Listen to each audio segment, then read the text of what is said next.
That doesn't feel very good at all. I'm gonna be collecting all of these and throwing them. Yeah. Oh. Just look how precious. I could eat this right now on camera. These are just little scratches from the iguana. God's most adorable soldiers. We're starting a new channel. I don't need a single permit to put this thing on the skillet. Good morning, everybody. Today I'm gonna be doing a different kind of video. I'm gonna be showing you guys all the animals that you used to know and love that I haven't given you guys an update on in a good while. This is Kevin. As you can see, he's still the exact same as he was 2-3 years ago. Now he has a whole family here that he lives with. Watch this. And that's all I do for Kevin, you guys. I do this every day, 4 times a day in the summer. Now I am going to stop bothering him, but the second I do let go, he's just going to try biting me again. Just for fun, I'm going to show you guys what that looks like. And when he bites me, this is what it looks like, you guys. It doesn't hurt too much because his beak is worn down.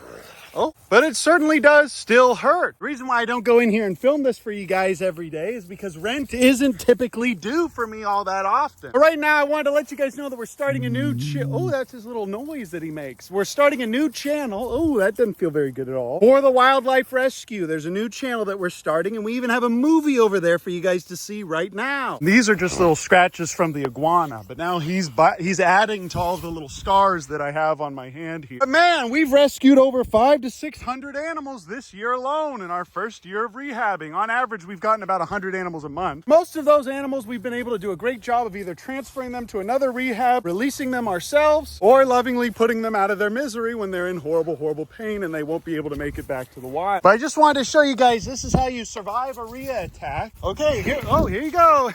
Look at this, you guys. This is how you survive a Rhea attack. Rent's due. Please go check out our new wildlife rescue channel on YouTube. If you guys would like to donate, we have a link in the description for you guys to donate. Oh, he's stepping on my toes. Excuse me, I'm gonna put on my Mater croc real quick. That's right.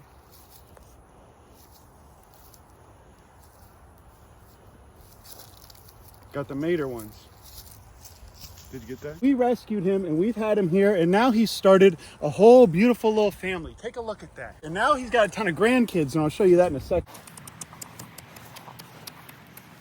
That is just sheer, pure hatred. He wants nothing more than to end my life right now. And I don't come out here every day and bother him like this, you guys. I let him have his little family, and I let him just stay happy here. I don't mess with him too much. For the most part, Kevin and I have a mutual understanding, but I did want to show you guys this. This is Kevin's son, Soldier Boy, and he grew, oh, there he is. Soldier Boy grew up in my living room when he was just a tiny little baby that we hatched out of one of the eggs. And now Soldier Boy is sitting on a bunch of eggs of his own. With this species, the males actually incubate the eggs, but sadly, all of these eggs are rotten. Today, I'm going to be collecting all of these and throwing them for you guys. Because Uncle Ben's feeling a little bit lazy today, I'm just going to be throwing these over onto the neighbor's property. They hate me. And I can feel this one's about to explode. Check this out, you guys. None of these eggs are going to be able to have... Oh, do you hear that? That's an explosion. Take a look at that. Now, this one's real rotten, you guys. Get ready to hear this. Take a look at this. Oh, oh, you hear that? That's called a popper. I call that one a popper. Hey, as long as it's not on my property, right? And Kevin's son was actually able to hatch out on his own 6 babies naturally. 6 natty born babies over there that I'll show you guys in a second. Hey, back up, Kevin, or I'll throw this stinker at you. Check this out, you guys. Oh, that was a popper. Check this out, you guys. All of these, that one's not quite a popper, but you can tell when they're going to be poppers from how much they weigh. Oh, I'm sorry, Kevin. Am I stealing your nasty eggs? Oh, I'm sorry, guys. Did I steal your nasty little eggs? Yeah. Oh, that was a popper for sure. Ooh. And I'm gonna throw you at that little man-made structure if you don't like this video. The reason why I do this is because these are like ticking time bombs. It's 104 degrees here, you guys. If I don't do this, they're just gonna explode, and then the animals themselves are gonna get covered in that nasty stuff. Man, oh man, this whole area is gonna smell for a while. Oh, you guys can see at least there were no babies developing in there. And if you guys subscribe to this channel and our new one, you might get this in the mail. This is also a little dangerous. Don't want Kevin getting killed by this thing. They call that a widow maker. So we're just gonna drag this over to the burn pile. And yes, it is 105 degrees right now. Cappies and their new babies hang out in the shade over here. And this is all the water that I have for the kangaroos. Even when it's 105 degrees, all of these animals are just fine because this is what they're used to in the wild. But when it's real hot like this, they all like to just go into the woods and hunker down. And that is my dog, Boo Boo. This is what the baby looks like nowadays, you guys. I think he's stopped growing for the most part. But it definitely gets this hot in Australia. But with Patrick, basically, I'm the only person that can go in here and spend any time with him. Because when I go in here, he just tries to hump me. But if anyone else goes in here, he tries to kill him. As you can see from his face here, he's got these glands by his nose. I think those give off some kind of aura that attracts the female. Look, you guys, his face is turning black. This little guy's turning into an actual black buck antelope. Look how big these horns are. Oh boy, it's actually too hot for me to film, so I'm not going to show you Patrick anymore, but look how beautiful he is. I literally can only use my phones for like 5 minutes at a time filming for you guys right now. Oh, and look at that, a robin got stuck in our flight path. My son Bevo just likes to swim around in here all day when it's nice and hot like this. So he is perhaps the most comfortable little creature that we have here on warm days like this. Also have all these whistling ducks that are about ready to be released. As you can see, these little guys don't like me at all. They don't want anything to do with me. They're staying nice and wild, and this whole area here is just a little enclosure for our wildlife rehab. I try not to spend too much time in here with Bevo, but I do have to come in here every day to cut him some willow saplings and give him sweet potatoes and his food. What's cool is Bevo can also eat all of this vegetation. I also have to fence in all these trees so he doesn't eat all my bark.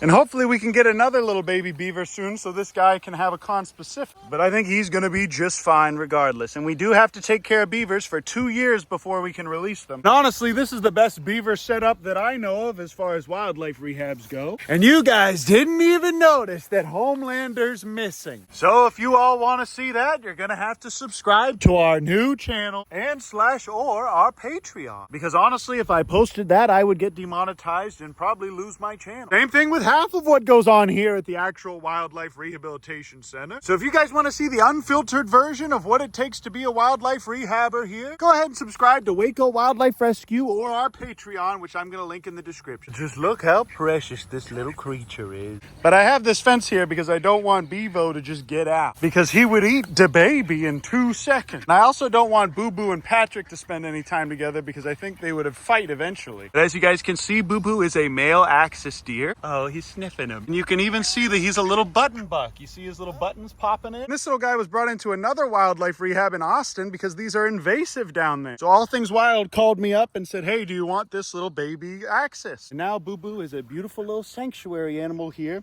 because he can't legally be released into the wild.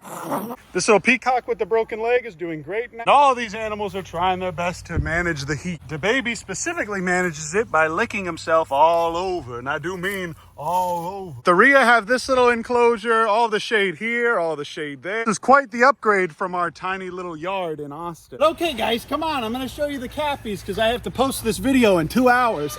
I still have tons of footage of us rescuing another coyote, an otter, starting a wildlife rehab in Indonesia. And I have some more information on that on the new channel as well, you guys. We are actually starting a wildlife rehab in Malang, Indonesia. But look at these precious little babies. And to those of you cringe folk that said, Uncle Ben, are you breeding these cappies? We really live in a society where Uncle Ben can rescue 500 to 600 animals in 1 year and nobody bats an eye. I rescue, rehab, and release 30 owls this year and nobody watches those videos. But I let my cappies clap each other's cheeks and create these little beautiful creatures. Quite literally, God's most adorable soldiers. And then everyone loses their minds. Why can't I have 700 of these on my property? Oh, but we can rescue and release 60 possums last month, but you don't care. Oh, you guys don't want to see that. You just want to see the little clappity blappity. Best thing is, I don't even need permits for these, and I could eat this right now on camera, and I wouldn't be breaking the law. But I had to work my butt off to get those rehab permits. I had to do all kinds of training and spend all kinds of money to rescue those eagles. I don't need a single permit to put this thing on the skillet. Just kidding.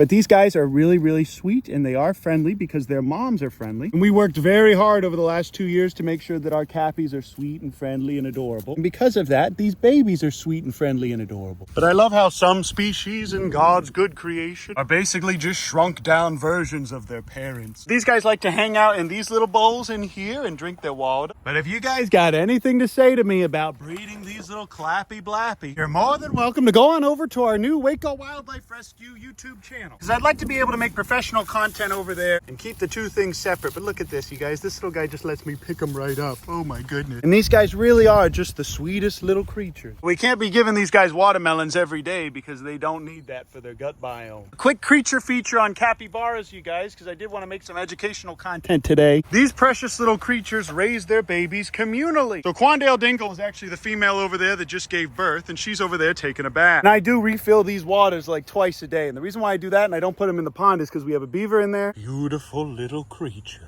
But after she gives birth, both of those clutches of babies are going to be communally raised by the whole herd. And these guys are so cool that they actually take shifts on being mothers. Oh, look at this little guy crawling through the fence. But that's how these guys have been able to survive and thrive in such a harsh environment with so many scary natural predators like cheetah, caiman crocodiles, cheetahs, anacondas. But I do come out here and I clean their poop out and I dump these regularly. I also make sure that these guys don't get too nasty and covered in poo. But this is my literal grandchild. And as a capybara shepherd, I take very good care of these fellas and I check on them multiple times a day. These guys are already born with the ability to run around. They have their eyes open. They have fur. And what's really amazing is in only 1 week, they're already able to eat grass and eat pellets on their own. But when we got Gordon Quandale, they were probably 2 or 3 times this size. And even though we're in the shade right now, this phone is also overheating. These are Kevin's grandkids, you guys, and I have to feed them again. Nobody cares about the other animals. You guys just want to see Big Ounce and baby Clappy Blappy. But look at this little hand. And yeah, my pool's disgusting, but that's it for now, you guys. If you guys want to see our coyotes, the otter, any of the other animals that we were taking care of under the wildlife rehab permit, you are very welcome to come support us at Waco Wildlife Rescue YouTube channel. I'll be posting a lot more of that footage from the last month and a half there. But for now, I love you guys. I appreciate you, and I'll see you guys in the next video. And this used to be a Ferrari. Ooh, almost forgot to tell you, I'm Skibbity.